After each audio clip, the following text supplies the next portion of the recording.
Hello बच्चों, तो कैसे हो आप सभी। उम्मीद करते हैं बहुत अच्छे होंगे और एक उम्मीद के साथ आप लोग पढ़ाई कर रहे होइएगा। हालांकि ठंड तो बहुत बढ़ गई है, लेकिन एक जज्बा एक उम्मीद के साथ आप लोग पढ़ाई कर रहे होइएगा कि आप सभी का एग्जाम क्लास 10 का बहुत ही नजदीक है, यानी कि 15 फरवरी को होनी है। तो बच्चों आप सभी को क्या करना है, एक उम्मीद के साथ आप सभी को जज्बा के साथ आप लोग को पढ़ाई करना है। और मैं आपको इस बैच में पढ़ाने वाला हूं, अंतिम युद्ध है आप सभी का क्लास 10 का। बच्चों जो भी बच्चे मैट्रिक परीक्षा है 2024 वाले, उन सभी का एग्जाम अंतिम चरण में है। इसके लिए मैं लेकर आया हूं अंतिम युद्ध, ठीक है। इसमें ऑल सब्जेक्ट का आपको पूरा बिहार बोर्ड की दृष्टि से आपको मोस्ट इंपोर्टेंट क्वेश्चन कराया जाएगा और पूरा कॉन्सेप्ट को विजुअलाइज करा करके, कल्पना करा के आपको दिमाग में फिट कराया जाएगा, जिससे आप अच्छे से अच्छे आप मार्क्स को गेन कर सकते हैं एग्जाम दे करके, है ना बच्चे। जो बच्चे यहाँ पे खड़े हैं उनके लिए भी इंपॉर्टेंट है, जो बच्चे यहाँ पे भी खड़े हैं उनके भी लिए इंपॉर्टेंट है। सबको हाथ पकड़ के हाथ मिला करके मुझे यहाँ पर के लेकर के आना है, सक्सेस के सीढ़ी पर चढ़ाना है बच्चों। इस वीडियो को जो भी बच्चे देखते हैं, जो बच्चे पूरी साल मेहनत से पढ़े हैं, अभी उनको समझ नहीं आ रहा है कि इस समय क्या पढ़ने की जरूरत है, उनके लिए भी, और जो बच्चे पूरी साल लापरवाही किए हैं उनके लिए भी बच्चों, मन से हारे हार है और मन से जीते जीत है, ठीक है बच्चों। तो जो बच्चे मन से हार गए वो हार गए, और जो बच्चे मन से जीतने के लिए तैयार है वो हमारे साथ जुड़ जाइए बच्चों। इस अंतिम युद्ध में ऑल सब्जेक्ट का मैं आपको मोस्ट इंपोर्टेंट क्वेश्चन कराऊंगा और पूरा कल्पना कराऊंगा, ताकि आप पढ़े हैं तो भी, न पढ़े हैं उनके लिए भी बहुत इंपॉर्टेंट होने वाला है बच्चों। समझ गई बात। तो चलिए हम लोग इस सेशन में पढ़ने वाले हैं क्या, वो मैं आपको डिस्कस करता हूं। इस क्वेश्चन में पढ़ेंगे हम लोग मैथ चैप्टर का, यानी कि क्लास 10 की मैथ की पूरी क्वेश्चन को विजुअलाइज करके हम लोग पढ़ेंगे, पूरा कल्पना करके पढ़ेंगे बच्चों। आपका बिहार बोर्ड का जो एग्जाम है ना, वो 3 स्टेप में, यानी कि 3 खंड में क्वेश्चन को बांटता है। पहला खंड जो होता है बेटा वो होता है उसको बोलते हैं हम लोग वस्तुनिष्ठ प्रश्न, ठीक है बेटा।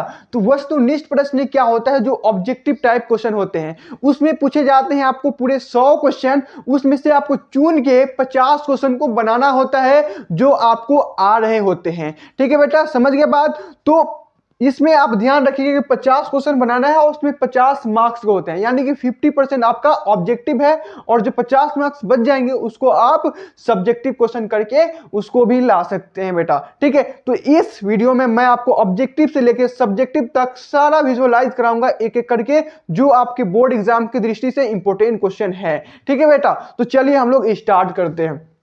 देखिए बेटा, यहां पे पहला नंबर ऑब्जेक्टिव टाइप क्वेश्चन में मैंने लिया है क्या, तो 2 साइन स्क्वायर, यानी कि 2 साइन स्क्वायर ए प्लस है cos square A equal to what क्या होगा।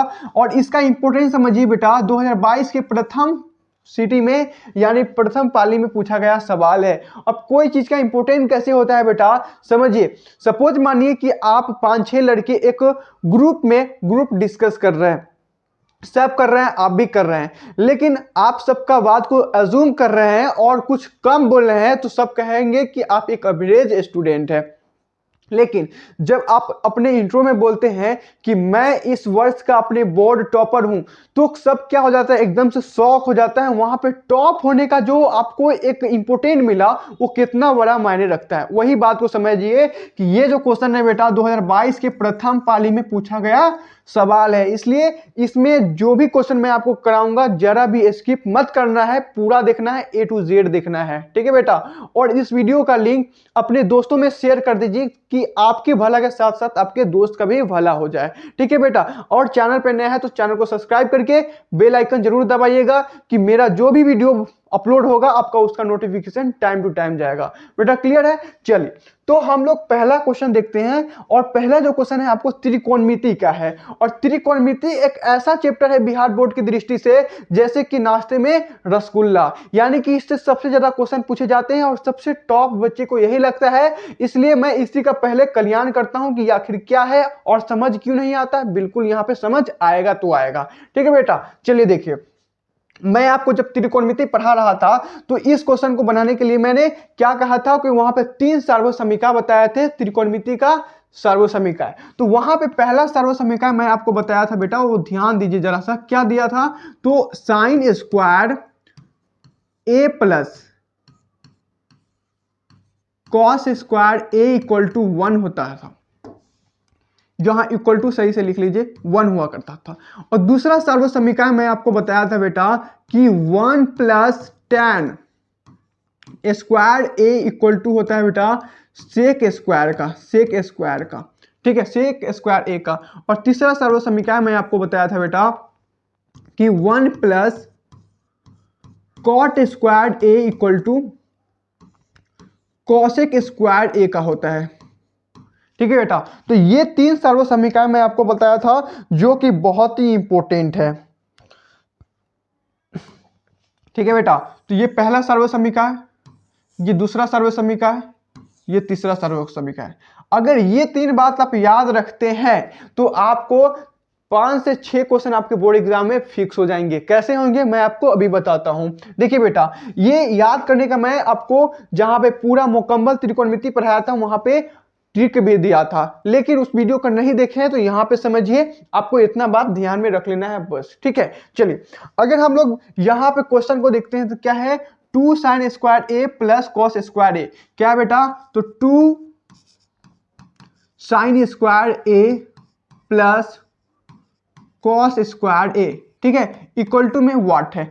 अब देखो बेटा, जरा यहां देखो 2 है और यहां पे क्या है, साइन स्क्वायर ए और कॉस स्क्वायर ए है ना बेटा।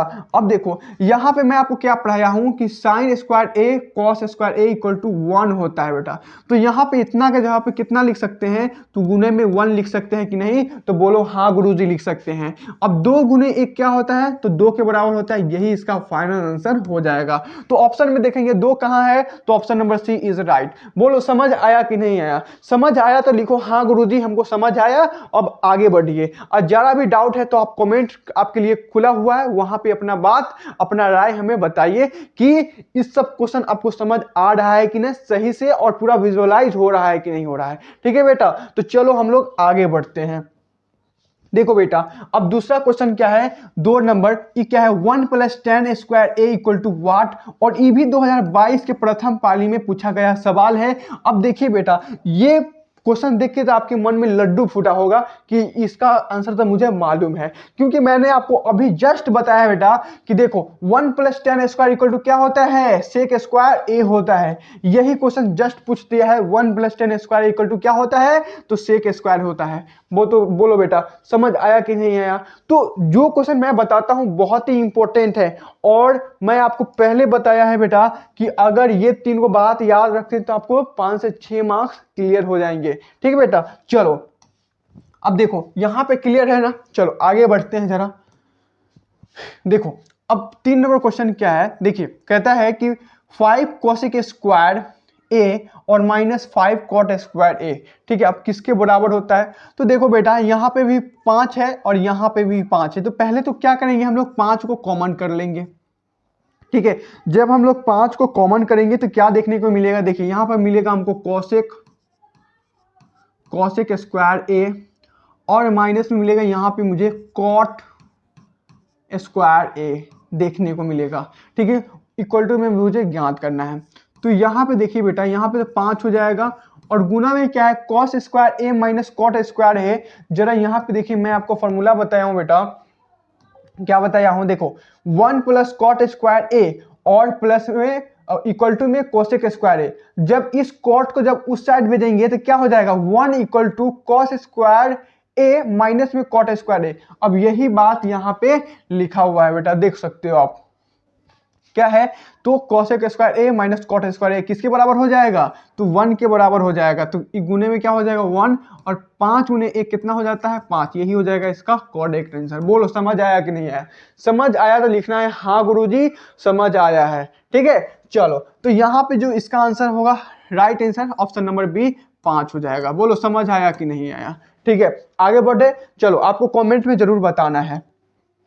देखो अब यहां पे देखिए 4 नंबर क्वेश्चन है, बहुत ही शानदार क्वेश्चन है। ये क्वेश्चन आपको समांतर श्रेणी का है। तो कहता है कि समांतर श्रेणी 1 कॉमा 1/8 कॉमा 1/4 कॉमा 3/8 का सार्वो अंतर क्या है। अब सार्वो अंतर पूछा है, इसमें नया चीज क्या है बेटा, कुछ नहीं है, क्योंकि मैं आपको पहले से पढ़ा रखा हूं कि सार्वो अंतर क्या है। लेकिन अगर आप मेरा नया स्टूडेंट है तो समझिए सार्वो अंतर क्या होता है कि किसी भी श्रेणी का अगर हम दूसरा पद, ठीक है, माइनस अगर हम कर देते हैं पहला पद, तो इसमें दूसरा पद क्या है, तो आप कहिएगा सर यहाँ पे 1/8 दूसरा पद है, पहला पद कौन है बेटा, तो 0 है। तो किसी भी श्रेणी का अगर पहला पद में से दूसरा पद को घटा देंगे तो उसका सर्व अंतर निकल जाता है। बोलो हाँ गुरुजी, ठीक है। तो यहाँ पे क्या हो जाएगा बेटा, देखो तो यहाँ पे कितना है, 1/8, 1/8 क्या है, दूसरा पद है, और माइनस कर देंगे पहला पद, पहला पद कितना है, 0। तो देखो बेटा कि यहाँ पे कि अगर 1/8 में से कुछ भी घटा 0 घटाएंगे तो क्या होगा, 1/8 ही बचेगा। तो इसका सार्व अंतर क्या हो जाएगा, सार्व अंतर आपको करेक्ट होगा 1/8। तो ऑप्शन में देखेंगे 1/8, पहला नंबर ऑप्शन इज राइट। बोलो समझ आया कि नहीं आया। मेरा हर एक बात आपको पूरा विजुअलाइज होके, पूरा कल्पना होके समझ आएगा, इसलिए इस वीडियो को अपने दोस्तों में भी शेयर करिए, आपके भला के साथ साथ आपका दोस्त का भी भला हो। ओके बेटा, चलो आगे बढ़ते हैं हम लोग। देखो 5 नंबर क्वेश्चन क्या कहता है कि यदि समांतर श्रेणी, ये भी समांतर श्रेणी का क्वेश्चन है, का सामान्य पद, ठीक है बेटा, सामान्य पद आपको मैंने पढ़ाया था इसके बारे में, लेकिन अभी यहां पे देखिए सामान्य पद क्या है, 5n-7 है, तो इसका प्रथम पद क्या होगा। देखो बेटा यहाँ पे सामान्य पद यानी कि जो ये समांतर श्रेणी है ना, इसका सामान्य पद हमें क्या दिया है, तो 5n-7 दिया है, ठीक है। मैं आपको पढ़ाया था बेटा कि समांतर श्रेणी में एनवा पद क्या होता है, तो वहां पे हम पढ़ाए थे क्या, तो 5 है ना, तो वहां पे पढ़ाए थे हमको ए एन इक्वल टू क्या पढ़ाए थे, तो a+n-1 इंटू डी पढ़ाए थे, उसी का सामान्य पद ये 5n-7 दिया है। यानी कि अगर पहला पद निकालने के लिए हमको क्या करना पड़ेगा, n की जगह पे 1 रखना पड़ेगा। तो an का सामान्य पद इतना है, तो n की जगह पे जैसे 1 रखेंगे तो क्या हो जाएगा, 5 गुने 1, ठीक है, 5 गुने 1 माइनस 7, ठीक है। तो देखो बेटा क्या हो जाएगा, 5 गुने 1 क्या हो जाएगा, 5 और माइनस 7, यानी कि इसका पहला पद क्या हो जाएगा, माइनस का कितना हो जाएगा, 2 हो जाएगा, कितना हो जाएगा, माइनस का 2, यानी कि 5 में से -7 जाएगा तो -2 बचेगा, ये इसका करेक्ट आंसर होगा। ऑप्शन में देखेंगे बेटा, ऑप्शन नंबर डी -2 इसका करेक्ट आंसर होगा, ठीक है। तो सामान्य पद जब भी इस प्रकार से दिया रहेगा तो वहां पे क्या करेंगे, एन के जगह पे जो भी वैल्यू कहेगा, प्रथम वैल्यू कहा यानी पहला, तो एन के जगह पे मैंने यहाँ 1 डाल दिया था बेटा। आई बात समझ में, बोलो हाँ गुरुजी। आगे बढ़े, चलो बढ़ते हैं। चलिए देखिए यहाँ पे 6 नंबर सवाल है बेटा, क्या कहता है कि यदि 3a इक्वल टू 180 डिग्री तो cos a का मान हमें बताइए वाट है।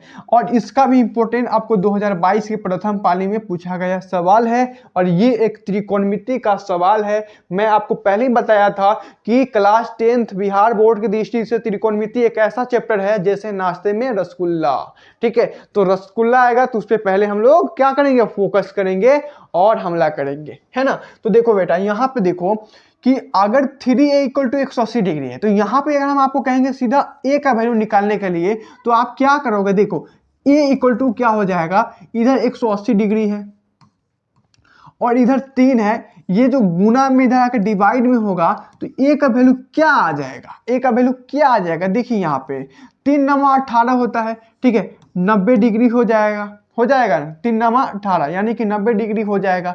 तो यहाँ पे देखिए cos a का वैल्यू हमसे पूछ रहा है, तो देखो बेटा यहाँ पे a का वैल्यू कितना आ गया, 90 डिग्री, यानी कि हम कहेंगे कि cos 90 डिग्री का वैल्यू क्या होता है, बताओ cos 90 डिग्री का वैल्यू क्या होता है, तो 0 के बराबर होता है। यही इसका करेक्ट आंसर हो जाएगा। ऑप्शन में देखिए 0 है क्या, option number A 0 is right. बोलो हाँ गुरुजी, हाँ या ना, हाँ गुरुजी। चलो आगे बढ़े।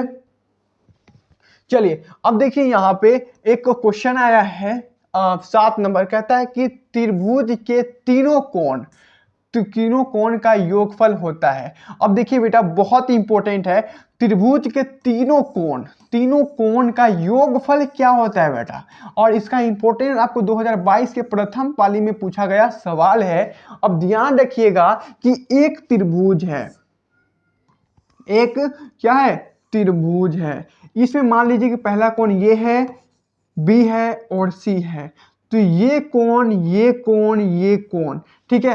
अगर ये क्या मान लीजिए कि मान लेते हैं कि इसका x है, y है और z है, तो यहाँ पे x plus Y plus Z का वैल्यू हमसे पूछ रहा है, यानी कि त्रिभुज के तीनों कोण हो गया x plus Y plus Z का योगफल क्या होता है बेटा, तो याद रखिएगा 180 डिग्री होता है। क्या होता है? 180 डिग्री होता है, ठीक है। तो यहाँ ऑप्शन में देखेंगे ऑप्शन नंबर बी 180 डिग्री, ये करेक्ट आंसर होगा, आंसर नंबर बी। बोलो समझ आया कि नहीं आया? बोलो हाँ गुरुजी समझ आया है। चलिए आगे बढ़ते हैं। अब देखिए बेटा यहाँ पे 8 नंबर सवाल क्या है, कहता है कि प्रथम 5 प्राकृत संख्याओं का माध्य क्या होगा। ठीक है बेटा, तो प्रथम 5 प्राकृत संख्याओं का माध्य, और माध्य क्या होता है बेटा, आप सभी को मालूम है क्या होता है कि पहले समझते हैं कि प्राकृत संख्या क्या होता है, उसके बाद हम लोग समझेंगे कि माध्य क्या होता है। देखिए प्राकृत संख्या जो नंबर होते हैं, गिनती की संख्या को हम लोग प्राकृत संख्या कहते हैं। अगर हम आपको कोई चीज गिनने के लिए कहेंगे, आप कहाँ से गिनना स्टार्ट करेंगे, तो आप 1 से स्टार्ट करना पसंद करिएगा, यानी कि 1 से स्टार्ट करिएगा, तो प्राकृत संख्या आपको 1 से स्टार्ट होता है और कहां तक जा सकते हैं, तो अनंत तक जा सकते हैं, यानी कि 1 से लेकर अनंत तक जाने वाली संख्या को क्या कहते हैं, क्या कहते हैं, प्राकृत संख्या कहते हैं। क्या कहते हैं? प्राकृत संख्या कहते हैं। बोलो याद हुआ कि नहीं हुआ? बोलो हाँ गुरुजी। तो जो संख्या 1 हो, 2 हो, 3 हो, 4 हो, इस प्रकार से इनफाइनाइट तक जाती है, उसको क्या कहते हैं, क्या कहते हैं? प्राकृत संख्या कहते हैं। क्या कहते हैं? प्राकृत संख्या कहते हैं। बोलो समझ आया कि नहीं आया? अब कहता है कि 5 प्राकृत संख्या का, ठीक है, तो 5 प्राकृत संख्या कौन कौन होगा बेटा? 1 होगा, 2 होगा, 3 होगा, 4 होगा और एक 5 होगा, होगा कि नहीं? अब क्या लिखेंगे हम लोग? 1 प्लस 2 प्लस 3 प्लस 4 प्लस 5 और बट्टा में क्या हो जाएगा बेटा? 5, ठीक है। क्योंकि जो माध्य का फॉर्मूला होता है टोटल संख्याओं का योग और बट्टा में कुल संख्या, यानी नंबर ऑफ संख्या, टोटल संख्या का योग, यानी कि सभी संख्या का योग और बट्टा में कितना संख्या है वो होता है, ये माध्य का फॉर्मूला होता है। अब यहां पे सॉल्व कर लो बेटा, क्या हो जाएगा? 1 प्लस 2 3 और 3 3 6 और 6 4 कितना हो जाएगा बेटा? तो 6 4 10 और 10 5 कितना हो जाएगा? 15, ठीक है बेटा। तो 15/5 क्या होगा? 15/5, यानी कि इसका आंसर क्या हो जाएगा? 5 तिहाई 15। तो इसका 3 जो होगा इसका करेक्ट आंसर होगा, option number B is right answer. बोलो हाँ गुरुजी समझ आया कि नहीं आया? तो आया, ठीक है। आगे बढ़े। देखो बच्चों यहाँ पे अगला क्वेश्चन 9 नंबर आ गया है, बहुत ही शानदार है। देखो कहता है कि बिंदु 7,10, ठीक है, 7,10 किस पाथ में स्थित है। दोस्तों मैं आपको बता दूं कि ये नियामक ज्यामिति का क्वेश्चन है। अब नियामक ज्यामिति क्या होता है वो मैं आपको बताता हूँ। देखिए सपोज मान लीजिए कि ये दो लाइन इंटरसेक्ट हो गए पूरा एकदम संतुलन, और यहाँ पे जो होता है बेटा ये होता है मूल बिंदु, ठीक है, और मूल बिंदु का निर्देशांक होता है 0,0, ठीक है। अब देखिए इसमें जो होता है आपको दोनों पॉजिटिव होते हैं, ठीक है, पॉजिटिव होते हैं। क्या होते हैं? पॉजिटिव होते हैं। ये पहला पाथ हो गया। ये दूसरा पाथ में होते हैं, पहला निगेटिव और दूसरा पॉजिटिव होते हैं, ठीक है। और ये तीसरा पाथ में दोनों निगेटिव होते हैं, ठीक है। और इसमें आपको पहला पॉजिटिव होते हैं और दूसरा निगेटिव होते हैं। क्या होते हैं? निगेटिव होते हैं, ठीक है। तो देखो बेटा यहाँ पे जो पहला पॉजिटिव है ये आपको x वाले पार्ट होते हैं और दूसरा y वाले पार्ट होते हैं। हर जगह वही लागू होगा, पहला जो है x वाला पार्ट है, दूसरा y वाला पार्ट है। यानी कि प्रथम पाथ में अगर देखें तो x भी पॉजिटिव होता है और y भी पॉजिटिव होता है। तो देखिए बेटा यहाँ पे 7 पॉजिटिव है कि निगेटिव है? पॉजिटिव है। और यहाँ पे 10 पॉजिटिव है कि निगेटिव है? तो पॉजिटिव है, यानी कि धनात्मक है। तो ये कौन हो जाएगा? प्लस प्लस कौन में आएंगे? तो प्रथम पाथ में आएंगे, ऑप्शन नंबर ए। बोलो सही है कि नहीं? समझ आया कि नहीं आया? बोलो हाँ या ना? बोलो हाँ गुरुजी, ठीक है। तो चलो इस प्रकार से अगर आप देखते हैं तो क्या होगा, आप क्वेश्चन को आसानी से बना सकते हैं। और ध्यान रखिएगा कि मूल बिंदु जो होता है यहाँ ओ से रिप्रेजेंट करते हैं, इसका जो निर्देशांक होता है 0,0 होता है, ठीक है। अगला क्वेश्चन देख लीजिए बेटा। देखिए अगला क्वेश्चन वही चीज है जो मैंने अभी बताया, क्या कहता है कि मूल बिंदु का निर्देशांक क्या होगा। तो मूल बिंदु का निर्देशांक मैं अभी जस्ट बताया कि 0,0 होता है। तो इसका क्या हो जाएगा बेटा, तो 0,0 हो जाएगा। Option number A first is right answer. बोलो हाँ या ना, बोलो हाँ गुरुजी। चलो अब यहां पे क्या है बेटा, देखिए खंड बी में आएंगे लघु उत्तरीय प्रश्न, ठीक है बेटा। तो इसमें भी क्वेश्चन बहुत ही शानदार होते हैं और कॉन्सेप्ट वाले होते हैं। बस आप कॉन्सेप्ट को समझ लिए, आप इस प्रकार के सवाल को बना करके आइएगा बोर्ड एग्जाम में, ठीक है। देखिए यहां पे पहला नंबर सवाल है बेटा, कहता है कि समांतर श्रेणी, श्रेणी क्या है, तो 8,3, -2 इसी प्रकार से जाता है और कहता है कि प्रथम 22 पदों का हमें योगफल बताइए, ठीक है। तो ये समांतर श्रेणी का सवाल है और समांतर श्रेणी में याद रखिएगा कि समांतर श्रेणी में हमें दो चीज किसी भी हालत में पता हो जाए तो हमें समांतर श्रेणी का कैसा भी सवाल बना सकते हैं। वो दो चीज क्या है, तो समझिए पहला चीज आपको ये पता होना चाहिए कि ये जो श्रेणी है, ठीक है, इसमें अगर आपको कहेंगे कि पहला पद, तो पहला पद को हम लोग क्या कहते हैं, ठीक है, पहला पद को हम लोग क्या कहते हैं बताइए। तो हम लोग कहते हैं A1, ठीक है, और A1 यहाँ पे क्या है 8 है, ठीक है।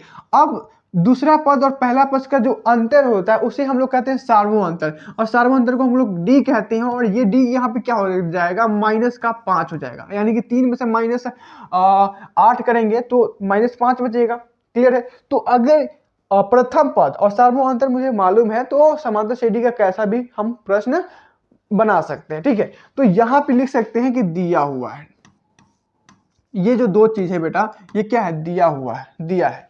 अब आगे हम जब बढ़ते हैं तो अब जानते हैं, ठीक है, जानते क्या है कि जो योग की बात हो रहा है ना, तो योग को हम लोग कहते हैं एसएन, ठीक है। और एसएन का फॉर्मूला क्या होता है कि n/2 bracket 2a plus n-1 into D, ठीक है, ये आपका फॉर्मूला होता है। ये बात आप ध्यान में रखिएगा, अगर ध्यान में न भी है तो आप अभी ध्यान में रख लीजिए कि ये जो फॉर्मूला है बेटा बहुत ही इंपॉर्टेंट है, आपको इस पे क्वेश्चन आएंगे ही आएंगे, 100% आएंगे, ठीक है। देखिए अब इसी को हमको इसमें अप्लाई कर देना है, तो हमें कितना पद का योग निकालना है, 22 पदों का, यानी कि एन के साथ कितना रखाएगा, 22 रखाएगा।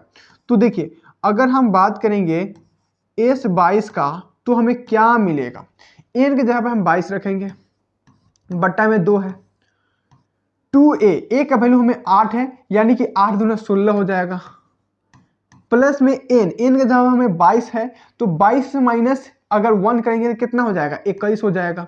और 21 में गुना करेंगे d का वैल्यू है -5 हो जाएगा। आई बात समझ में। अब देखिए बेटा यहाँ पे अगर हम एस 22 इक्वल टू निकालेंगे तो ये कटेगा, ठीक है, क्या हो जाएगा, 11 हो जाएगा। और ये जो गुना है ये ब्रैकेट है, अब यहाँ 16 है और यहाँ माइनस से कितना हो जाएगा, तो 21 बचे, या प्लस और माइनस माइनस हो जाएगा, और 21 बचे 105 होंगे, ठीक है। अब देखिए आगे और इसको बढ़ाएंगे तो एस 22 इक्वल टू क्या निकल के आएगा, देखिए 11 और गुने में क्या हो जाएगा, जब 105 में से 16 को घटाएंगे तो क्या हो जाएगा, आपको मिलेंगे 89 मिलेंगे, ठीक है, ये माइनस में है। तो फाइनली हम लिख सकते हैं कि एस 22 इक्वल टू क्या निकल के आएगा, इसको प्लस माइनस माइनस होगा और 978 आएगा, यही आएगा गुना करने पे, आएगा ना। तो ये इसका करेक्ट आंसर हो जाएगा। बोलो समझ आया कि नहीं आया, बताओ। समझ आया तो ठीक है, नहीं तो आप कमेंट में बताइए। लेकिन आई होप कि जिस प्रकार से हम आपको पूरा एकदम विजुअलाइज करके बताएं आपको समझ आ गया होगा। तो अब आगे बढ़े कि नहीं बढ़े, बताओ। बढ़े, चलो बढ़ते हैं। देखिए बेटा यहाँ पे 2 नंबर सवाल है। अब ये बहुपद का है, बहुपद क्या है, 3x² - x - 4 का शून्य क्या होगा, शून्य क्या होगा। और ये सवाल 2022 की प्रथम पाली में पूछा गया हुआ है। अब देखिए बेटा यहाँ पे ये जो दिया हुआ है इसको हमें क्या करना पड़ेगा, ये बहुपद का हमको गुणनखंडन तोड़ना पड़ेगा, उसके बाद उसको इक्वल टू में 0 डाल के हमको शून्यक निकालना पड़ेगा, ठीक है। कैसे करते हैं देखिए, अब गुणनखंडन तो ना आप क्लास 9 में सीखे हुए हैं, अगर आता है तो ठीक है, नहीं आता है तो अभी मैं यहाँ पे बताता हूँ। देखिए गुणनखंडन कैसे तोड़ता है, यहाँ पे क्या है, आपको 3x² है, -x है और -4 है। अब गुणनखंडन तोड़ने के लिए एक विधि होता है, उस विधि को कहते हैं मध्य पद विभाजन विधि। तो मध्य पद में अगर यहाँ देखिए तो एक्स का गुणांक, एक्स का गुणांक क्या है, कुछ नहीं तो एक है, तो माइनस का एक हो गया। तो मध्य पद विभाजन क्या कहता है कि यहाँ जो पहला पद यानी कि एक्स स्क्वायर का गुणांक और अचर का गुणांक, ये दोनों को गुना कर दीजिए। तो दोनों को गुना करेंगे कितना हो जाएगा, माइनस का 12 हो जाएगा। अब ये माइनस को 12 को ऐसा फैक्टराइज करिए कि जोड़ने घटाने पे माइनस का एक आ जाए। तो हमें करना पड़ेगा यहाँ जो 12 है, 12 को करना पड़ेगा अभाज्य गुणनखंडन। इसका अभाज्य गुणनखंडन करिएगा तो 2 से लगेगा और 6 हो जाएगा, और फिर 2 से लगेगा 3 हो जाएगा।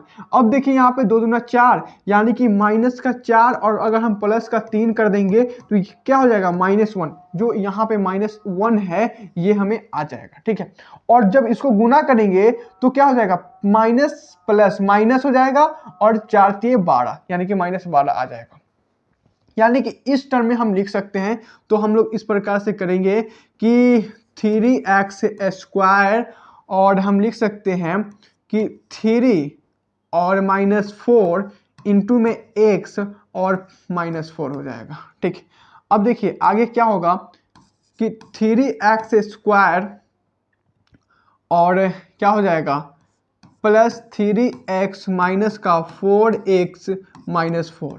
अब यहाँ पे 2 का जोड़ी लगा देंगे। तो 2 का जोड़ी लगाएंगे तो क्या मिलेगा हमें, देखिए इसमें अगर कॉमन करेंगे तो 3 कॉमन हो जाएगा, ठीक है, और एक x कॉमन हो जाएगा, यानी कि 3x कॉमन हो जाएगा। बचेगा क्या, तो x बचेगा, और यहाँ क्या बचेगा, तो 1 बचेगा, यहाँ प्लस है ना, ठीक है। यहाँ पे -4 कॉमन कर लेंगे तो इसमें का वही 4 और इसमें से 4 कॉमन हो जाएगा, तो यहाँ बचेगा x और यहाँ बचेगा प्लस का, क्योंकि यहाँ पर माइनस कॉमन किया तो माइनस और माइनस प्लस हो जाएगा, और यहाँ बचेगा 1। अब देखिए दोनों बीच का समान है, ठीक है, तो यहाँ पर सही प्रोसेस है। तो आगे इसमें और कॉमन कर लेंगे, क्या कॉमन हो जाएगा, ये x + 1 कॉमन हो जाएगा। तो यहाँ क्या बचेगा, तो आपको बचेगा 3x और यहाँ क्या बचेगा, -4। बताओ इतना बात समझ आया कि नहीं। तो ये था इस बहुपद का गुणनखंड। अब गुणनखंड क्या है कि 2 रैखिक बहुपद के रूप में इसको तोड़ दिया गया है। अब शून्यक निकालने के लिए, क्या निकालने के लिए, शून्यक निकालने के लिए, शून्यक इक्वल टू क्या हो जाएगा बेटा, तो देखो यहाँ पे जो पहला आपको गुणनखंडन है x + 1 = 0, ये पहला शून्यक दे देगा। और दूसरा गुणनखंडन क्या है, 3x - 4, 3x - 4, ये तुम्हारा दूसरा शून्यक दे देगा। तो यहाँ से निकालिएगा तो x इक्वल टू क्या निकलेगा, -1, और यहाँ से निकालिएगा तो x इक्वल टू क्या निकलेगा, 4/3, ठीक है। तो आपको यही मिलेगा, क्या, पहला शून्यक और दूसरा शून्यक। बताओ समझ आया कि नहीं आया। इस बात को अगर आप बना देते हैं तो आपको पूरा 2 मार्क्स मिल जाएंगे आपके बोर्ड एग्जाम में, ठीक है। आगे बढ़े, चलिए बढ़ते हैं।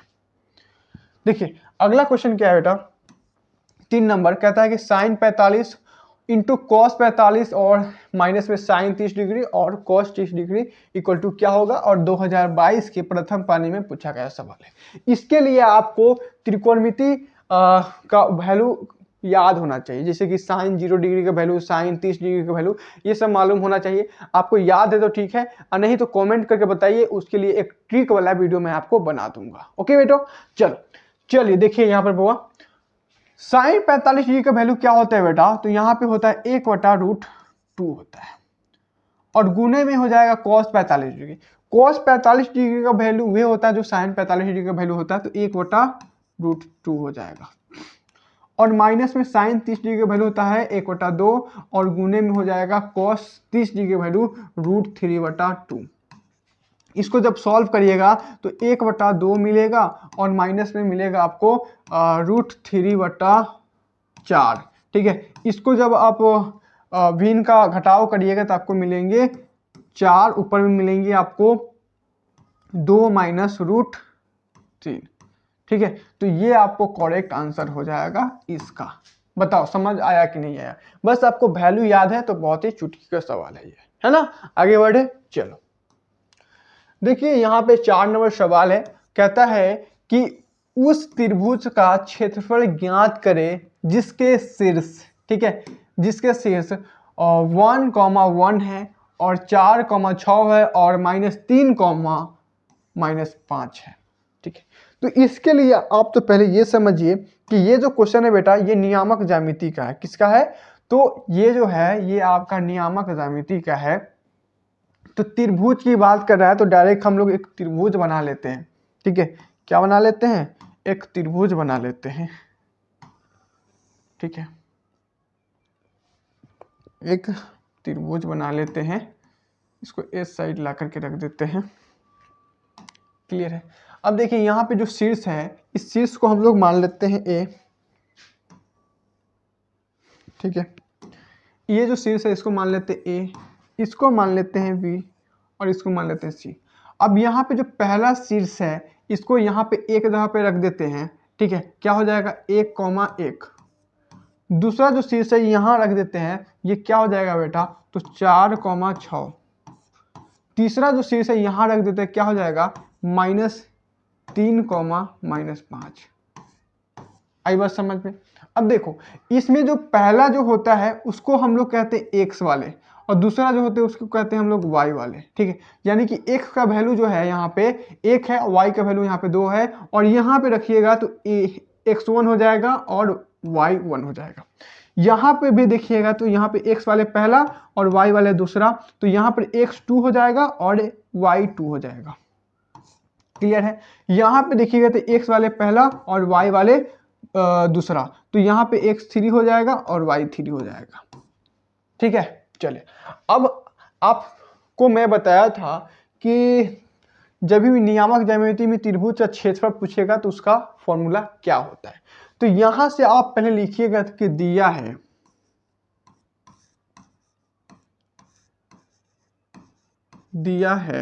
अब दिया क्या है? देखिए बेटा यहाँ पे x1 का वैल्यू आपको दिया हुआ है, क्या है? तो 1 है और दूसरा तरफ आपको y1 का वैल्यू दिया हुआ है जो भी वो भी 1 है।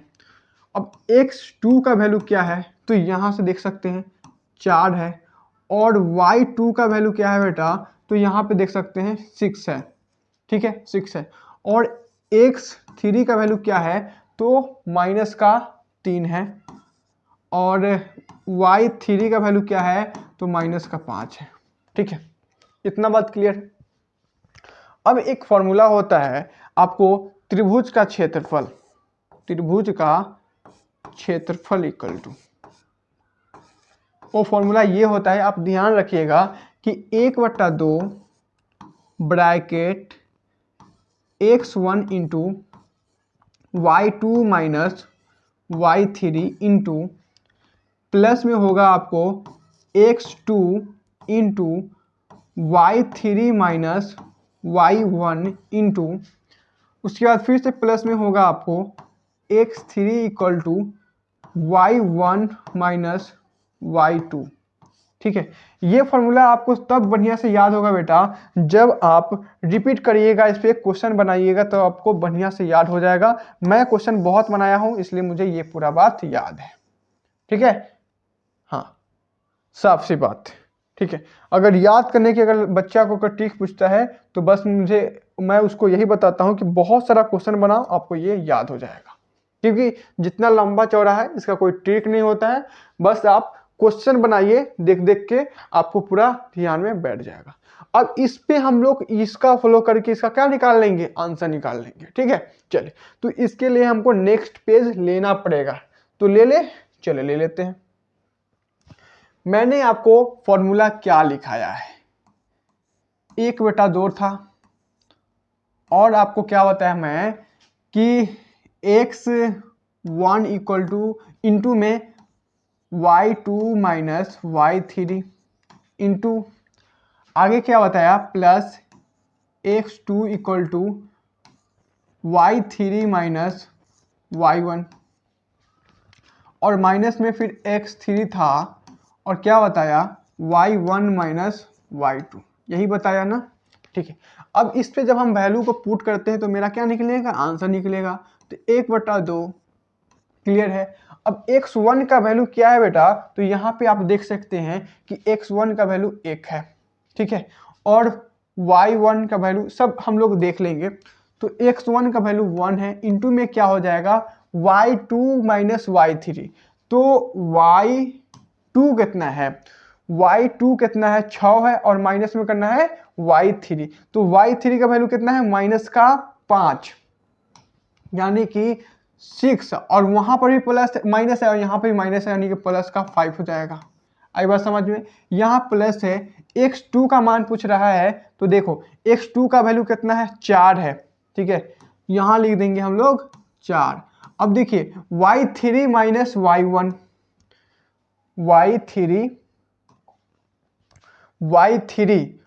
का -5 और y3 और माइनस में y1, तो -5 -1 हो जाएगा, -5 -1 हो जाएगा। और यहाँ पर माइनस में क्या होगा बेटा, माइनस नहीं यहाँ प्लस होता है, प्लस हो जाएगा। x3 का वैल्यू कितना है, एक मिनट यार डिस्टर्ब हो रहा है, x3 का वैल्यू कितना है तो -3 है, क्या है -3 है, तो यहाँ पे क्या हो जाएगा प्लस माइनस -3 और यहाँ पे क्या होगा y1 कितना है y1 -6 यानी कि 1 -6 हो जाएगा, 1 -6। इसको सॉल्व कर दो तुम्हारा क्षेत्रफल का आंसर आ जाएगा। तो देखो क्या हो जाएगा 1/2, इसको सॉल्व कर लो तो 6 + 5 कितना हो जाएगा 11, प्लस में क्या हो जाएगा बेटा, यहाँ पे x2 था ना, तो x2 का वैल्यू नहीं लिखे हो, x2 का वैल्यू देख लो यहाँ पे क्या है, x2 का वैल्यू 4 है, 4 लिख दो, ठीक है। हाँ अब देखो यहाँ पे क्या हो जाएगा, तो 6 माइनस में और तो यहाँ पर भी क्या हो जाएगा आपको माइनस का 6 × 5 = 30, नहीं 6 × 4 = 24, 6 × 4 = 24, और यहाँ क्या हो जाएगा उधर -5 और तो माइनस माइनस प्लस हो जाएगा और 5 × 15 हो जाएगा। बताओ होगा कि नहीं होगा। अब देखो बेटा यहाँ पे 1/2 हो जाएगा। अब यहाँ पे आप देखिएगा तो 15 और यहाँ पे क्या है तो गुना में आप लिख सकते हैं, 15 और 11 कितना हो जाएगा, तो 6 यानी कि 26 हो जाएगा और -2 -24 यानी कि ये आ जाएगा ऊपर में 2/2 यानी कि 1 इसका करेक्ट आंसर, यानी कि 1 वर्ग इकाई इसका करेक्ट आंसर होगा। बताओ समझ आया कि नहीं आया। तो ये जो प्रोसेस था, अगर ये प्रोसेस आपको समझ आती है तो ये बात आपको समझ आएंगे, ठीक है। आई बात समझ में, आगे बढ़े, चलिए आगे बढ़ते हैं। देखिए यहाँ पे 5 नंबर सवाल है, कहता है कि यदि cos A = कितना है 3/4 है तो cot A एवं tan A का मान ज्ञात करिए। और ये बहुत ही इंपॉर्टेंट सवाल है बच्चों, 2022 की प्रथम पाली में पूछा गया हुआ है, ठीक है। तो देखिए यहाँ पे अगर हम cos की बात करते हैं, cos A की, तो cos A की फॉर्मूला क्या बताया मैं आपको, आधार बटा कर्ण बताया था जब मैं इसको पढ़ाया था, ठीक है। देखिए तो ठीक है, नहीं देखे तो यहाँ पे देखिए।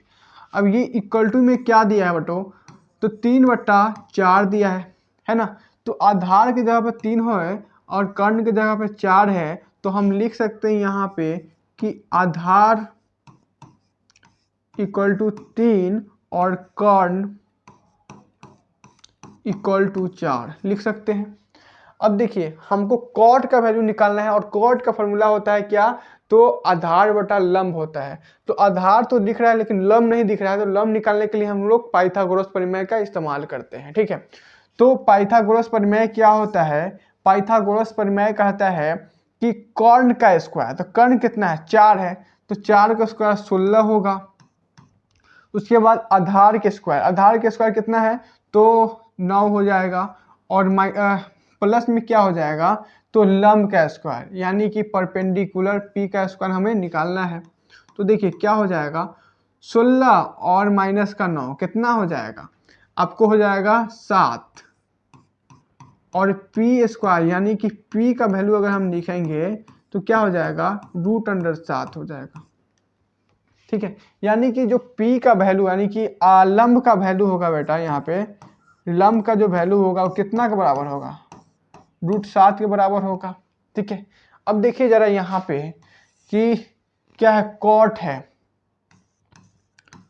कॉट ए है। अब कॉट ए का फॉर्मूला होता है कितना, तो b/p होता है, यानी कि आधार बटा लंब होता है। तो आधार के जगह पे कितना है बेटा, 3 है, तो 3 और बटा में लंब की जगह पे √7 है। ठीक है, ये इसका करेक्ट आंसर हो जाएगा। ठीक है, अब अगला है tan। tan a के जगह पर कितना हो जाएगा, तो इसका होता है p/b। ठीक है, अब tan की जगह पे p कितना है, तो √7 है और b कितना है, तो 3 है, ये हो जाएगा। तो इस प्रकार के क्वेश्चन आप बहुत ही आसान तरीके से बना सकते हैं, जो कि बहुत ही मोस्ट इंपोर्टेंट था। आपको मैं क्या कराया, तो ऑब्जेक्टिव क्वेश्चन कराया और 2 नंबर वाले क्वेश्चन कराया। 5 नंबर क्वेश्चन हम थोड़ा सा वीडियो लंबा होने के कारण छोड़ रहा हूं, लेकिन उसको भी मैं करा दूंगा अगला वीडियो जस्ट। ठीक है, आप देखने के लिए तैयार रहिए। ओके, तो मिलते हैं नए वीडियो में। बेटा याद रखना कि जितना अभी तुम अपने आप पे खर्च करोगे, उतना लोग तुम्हें इंटरनेट पे सर्च करेंगे। ठीक है बेटा, जय हिंद, जय भारत।